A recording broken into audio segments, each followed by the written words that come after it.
Nous, les êtres humains, eh bien, on est plus dans la conscience individuelle. Hein? Alors, on est dans une conscience qui est profondément séparée les uns des autres. C'est-à-dire qu'on a très peu de liens psychiques les uns avec les autres. Par contre, il arrive des événements où que vous avez sûrement déjà entendu parler. Mon Dieu, il est arrivé quelque chose à l'un de mes fils et elle est inquiète, elle a ressenti quelque chose, il y a une connexion et effectivement, il s'est passé un drame pour son fils.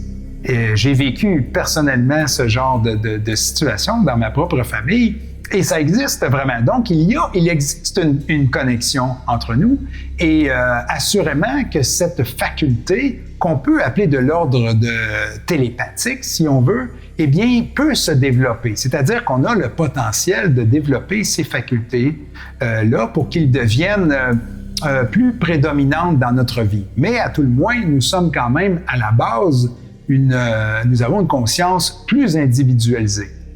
Par exemple, si on prend d'autres races qui existent, qui sont beaucoup plus télépathes que nous, eh bien, très jeunes, à un très jeune âge, ils vont communiquer télépathiquement, ils vont même perdre leurs cordes vocales qui vont s'atrophier, vont cesser de communiquer par la voix ou par voix mécanique et à un très, très, très jeune âge. Donc, c'est beaucoup plus ancré dans leurs caractéristiques d'entité, ce qui n'est pas le cas chez l'être humain.